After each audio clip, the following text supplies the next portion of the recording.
Shalom saudara-saudari terkasih, kiranya kasih karunia Kristus Yesus menyempurnakan kita sampai sempurna. Amin. Saudara, benarnya kalau ditanya ke diri sendiri, untuk apa sih saya datang ke gereja? Nah, nanti kira-kira jawaban yang akan muncul itu bisa bervariasi. Ya, apa yang muncul di hati kita, saudara? Karena mungkin bisa saja konsepsi beribadah seseorang berbeda dengan apa yang Tuhan maksudkan.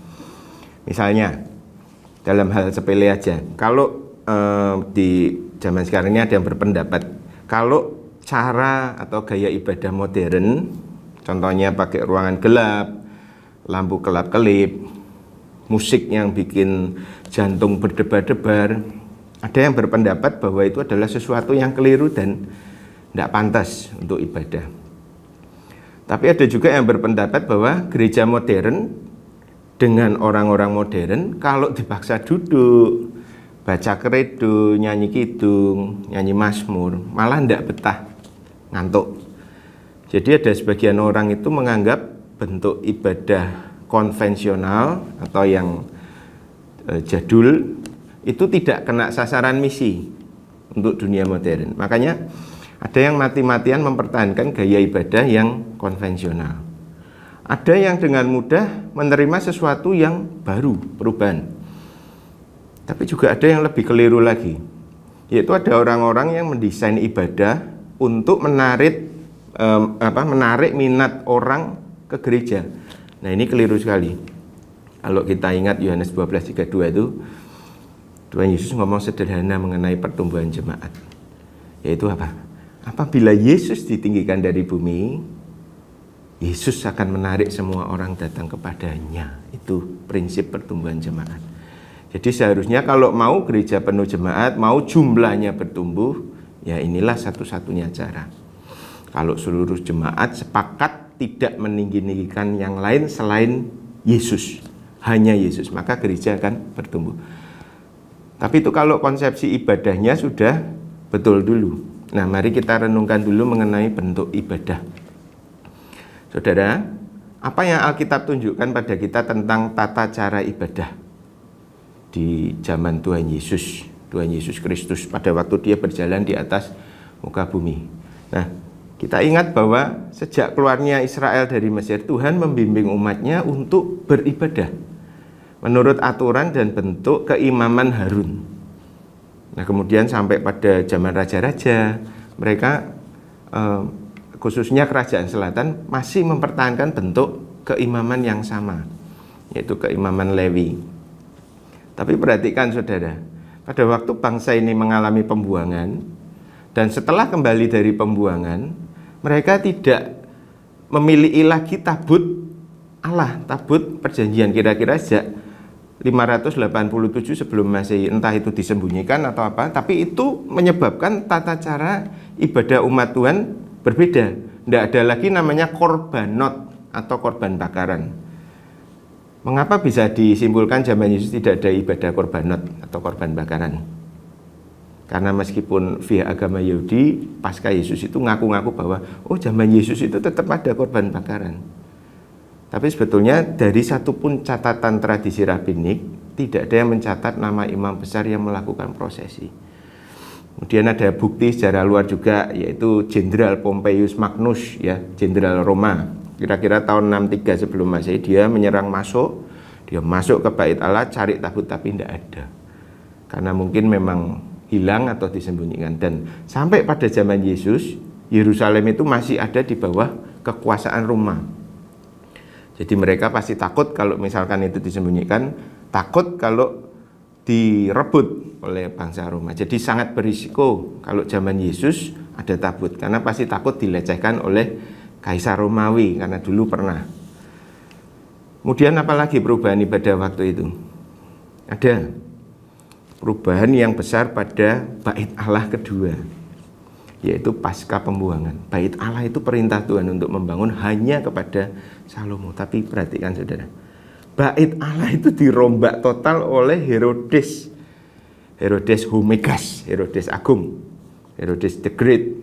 Tidak cuma itu, kira-kira 150 sebelum Masehi, ini unik. karena muncul namanya sidang Sanhedrin. Nah, sidang ini eksis sampai zaman Yesus. Tata cara keimamannya sudah berubah banyak di sini. Nah, Sanhedrin itu memutuskan banyak kebijakan tentang ibadah, tata cara ibadah. Semuanya disesuaikan dengan kondisi yang ada di tengah-tengah jajahan bangsa tidak bersunat. Jadi pada zaman Perjanjian Baru, zaman Tuhan Yesus, ada begitu banyak penyesuaian cara ibadah. Ada begitu banyak perubahan pada ornamen gedung ibadah yang telah disentuh oleh orang-orang yang tidak mengenal Allah. Dan begitu banyak penyesuaian pada bentuk keimaman, ya, keimaman Sanhedrin. Kenapa bisa berubah, saudara?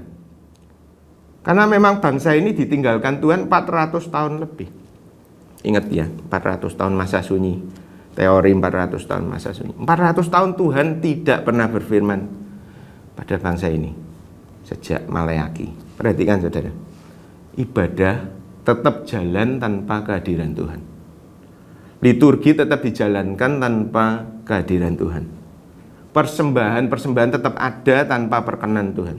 Peribadatan umat Tuhan tetap jalan seperti biasa. Mereka mendesain ibadah sesuai dengan kehendak hati mereka. Saya ingat quotes-nya A.W. Tozer, dia bilang 95% gereja akan tetap jalan meskipun sudah tidak ada Roh Kudus. Nah, ini mengerikan. Nah, keadaan umat Israel 400 tahun yang lalu itu 400 tahun masa sunyi itu saya kira memberi gambaran kepada A.W. Tozer untuk mengeluarkan statement seperti itu. Saudara, apa yang terjadi pada zaman Yesus itu, semua yang diperintahkan Tuhan tentang ibadah itu semuanya dirombak oleh manusia. Nah, kemudian setelah 400 tahun tanpa Tuhan, Tuhan Yesus datang.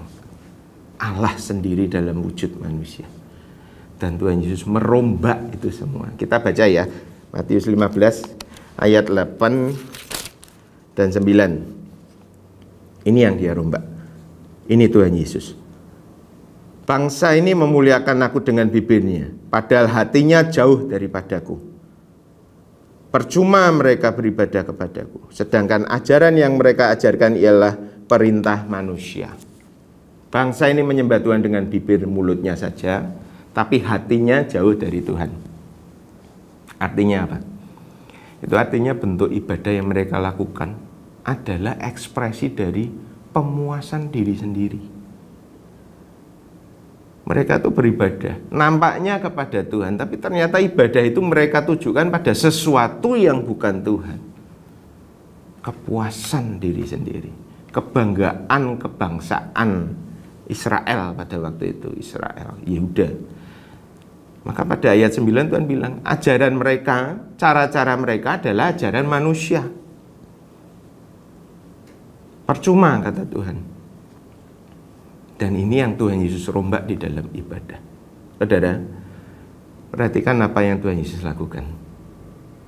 Dia merombak cara ibadah orang pada masa itu. Tapi sekali lagi perhatikan, Tuhan Yesus tidak peduli dengan bentuk ibadah. Yesus tidak pernah berkata, runtuhkan bait Allah ini, karena ini adalah buatan Herodes.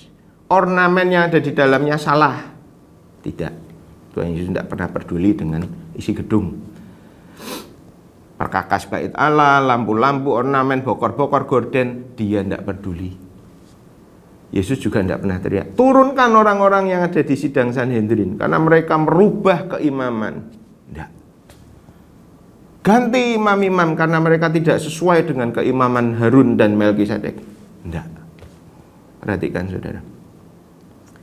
Tuhan Yesus tidak ada urusan dengan gedung, dia tidak ada urusan dengan tata cara ibadah, dia tidak ada urusan dengan keimaman, tidak. Tapi Tuhan Yesus berurusan dengan apa yang lebih penting.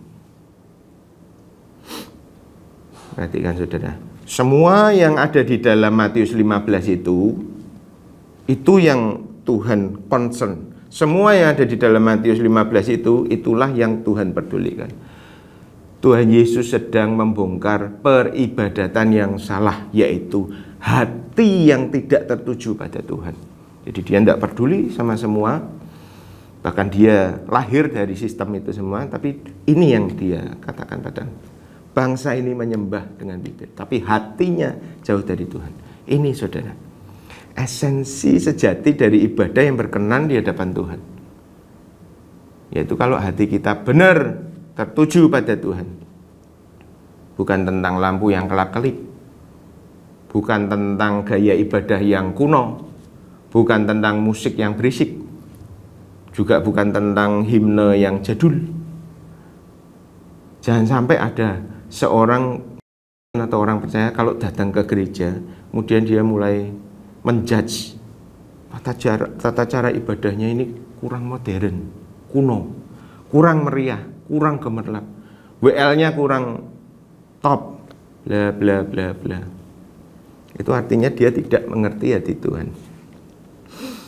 Tapi sama saja, kalau ada orang datang, orang percaya datang ke gereja, kemudian dia mulai sibuk dengan mengkritik semua yang disediakan.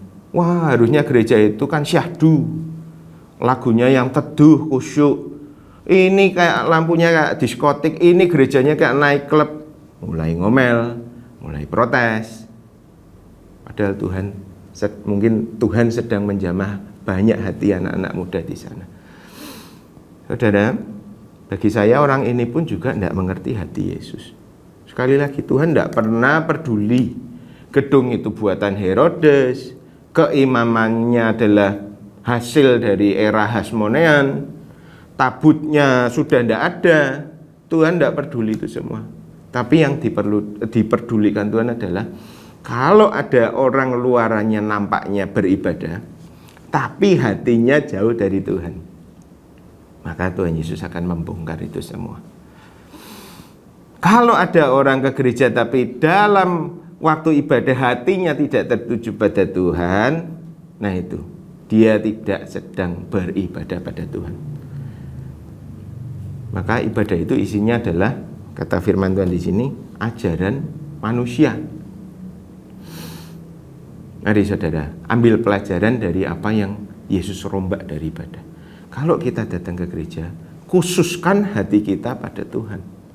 Kalau kita memuji menyembah Tuhan, pastikan sumbernya adalah dari hati kita, bukan autopilot dari mulut, dari pikiran. Kalau firman sedang disampaikan, pastikan hati dan pikiran kita terkunci pada apa yang Tuhan mau sampaikan, karena ini sesuatu yang besar. Dengarkan, percayai, lakukan firman bersama Roh Kudus. Masuk dalam ibadah dengan segenap hati, jiwa, pikiran, kekuatan, hanya untuk ketemu Tuhan. Karena Tuhan Yesus datang untuk merombak ini semua, supaya kita jadi the true worshipper. Saatnya akan tiba bahwa penyembah-penyembah benar akan menyembah Bapa dalam roh dan kebenaran. Itu Yohanes 4:23. Itulah panggilan kita ke gereja. Tuhan Yesus memberkati. Shalom.